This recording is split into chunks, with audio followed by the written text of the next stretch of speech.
Play ball. I'm Patrick Paolantonio. Today on Upfront, a new season, a new name, and a new experience for fans at American Family Field. Our April 1 opening day will be the largest public gathering of people in the state of Wisconsin in over a year. Next, Brewers President of Business Operations Rick Schlesinger on keeping fans safe while still having fun during COVID-19. Then 1 year into the pandemic, we'll look at the psychological toll of the virus and the bipartisan effort to change the way you vote for members of Congress. Taking on the issues important to Wisconsin. This is Upfront with your host, Adrian Pedersen. Hello, I'm Patrick Paolantonio. In this week for Adrian Pedersen. The Milwaukee Brewers will open their season at home on Thursday with 25% capacity in the stands. The return of baseball is always an exciting time for fans, but this year it seems extra special. The home opener will be the biggest public event in Wisconsin since the pandemic began. It's also a step toward normalcy after a year of COVID-19. The Brewers and Major League Baseball are taking extraordinary steps to keep everyone safe this season. I went to American Family Field to talk to Brewers President of Business Operations Rick Schlesinger about the pandemic and the season ahead. Well, Rick, it's great to see you and to be back here in the ballpark. I'm curious, at what point did you first realize that fans in the stands might be a possibility this year? Well, you know, we're obviously monitoring the path of the pandemic and the data. And, you know, when we started getting into January and February, we wanted to prepare for every contingency. And, you know, our goal was always to get fans in the stands for opening day. We developed a plan. You know, we were working on a plan that turned out to be over 500 pages. And then we had a lot of, you know, weekly dialogue with the health department and submitted the plan. And from those discussions, we got to the 25% approval. Now, with that plan, it will be a different experience for the fans this year, right? They will be here, but there'll be everything from masking to social distancing to payments without cash. Yeah, I mean, obviously, you know, we've all had to adjust in the last year into a different mindset and frankly different protocols and how we interact with people. You know, our April 1 opening day will be the largest public gathering of people in the state of Wisconsin in over a year.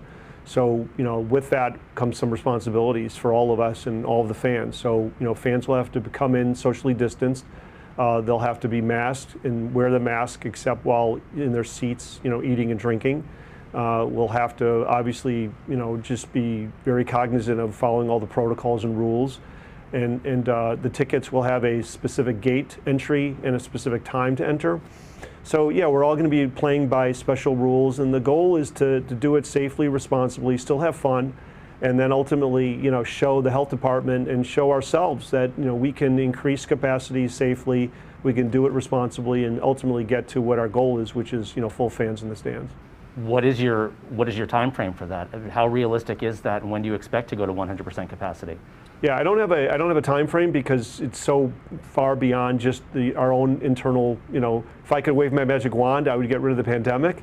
You know, I'd have us win the World Series and a few other things, but I don't have that magic wand. So, you know, obviously we have to take guidance and direction from the health department. We have to watch, you know, the good trends in terms of the pandemic, in terms of, you know, high vaccines, low hospitalizations, low positivity tests. All of the metrics that we want to see continue to go in the right direction. That will help us, and I think guide the health department and also help educate us in terms of what we can do. So again, I want to get to full stands as soon as we can. I think we can do it safely and responsibly, but we have to work in conjunction with the health department. But are you planning for that to happen this season? Yeah, my goal is to get to full fans, and I'm optimistic. And we certainly have plans in place. We have plans in place for other measures. If we can't get to full stands, if we can increase it from 25% to a higher percentage, we've got contingency plans in place. And it's a lot of moving parts, a lot of seating configurations, but we're prepared, you know, to be as nimble and proactive as we can. And if the health department will allow it, we'll increase capacity. Now, I hear the optimism there, but is there also a level of concern that you might have to pull back and allow fewer fans? You know, I guess we'll deal with every contingency. I'm optimistic. I think that, you know, as the vaccination rate increases and other metrics increase, we learn more about the health implications. I'm comfortable and confident that we can host more fans here. So obviously, we'll do it in conjunction with the health department, but, you know, I'm optimistic and I remain optimistic. I saw at least one projection that had the Brewers losing around $178 million in game day revenue last year. Is that an accurate number? You know, here's the thing. You know, we lost all of our admissions revenue. Admissions revenue for the Brewers is our number one source of revenue. So, you know, and obviously there was a severe financial hit.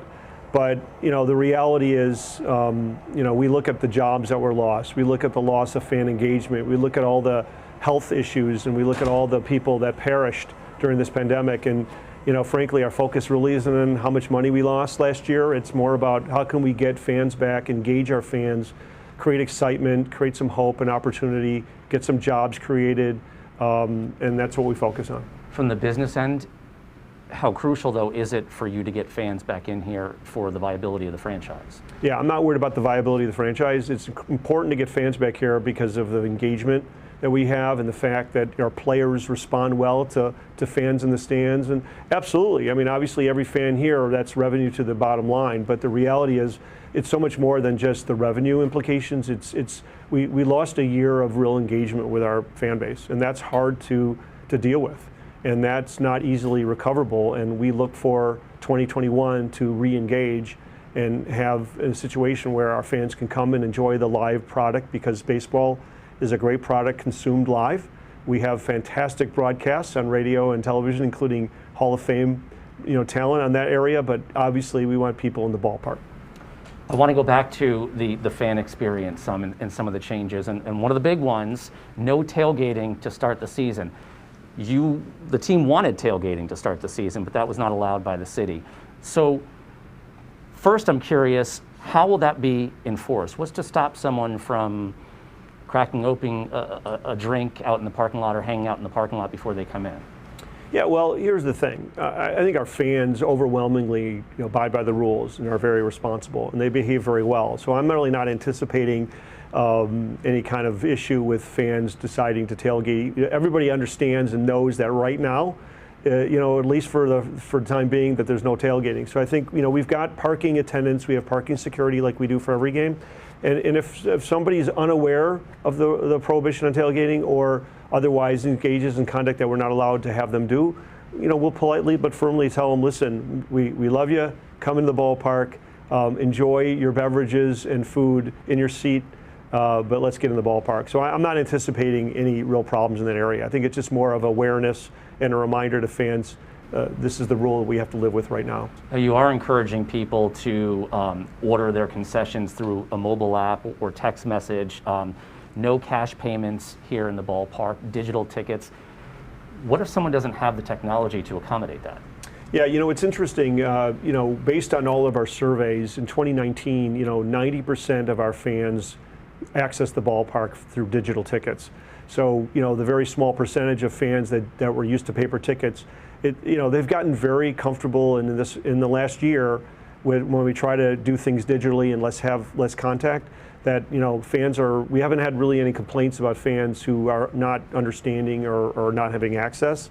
You know, there are measurements for if somebody does not have a smartphone or really has no other way, we can offer them paper tickets. But again, we have not had any inquiries to date for that, which I guess reflects the fact that in our society, everybody's got a smartphone.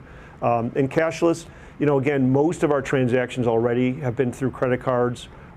So again, we're migrating to 2021 for a completely cashless environment.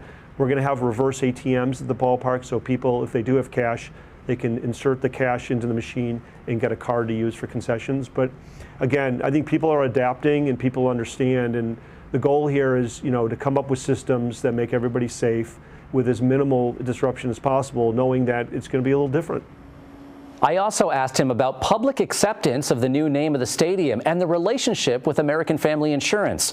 You can see his answer and the full interview on our website, the Upfront section of WISN.com. Coming up, an underreported aspect of COVID-19, the psychological toll of a year of sickness, death, masks, and social distancing. And later, I've been so frustrated at how dysfunctional and, you know, frankly nasty our politics has gotten. the local businessman trying to change voting in Wisconsin.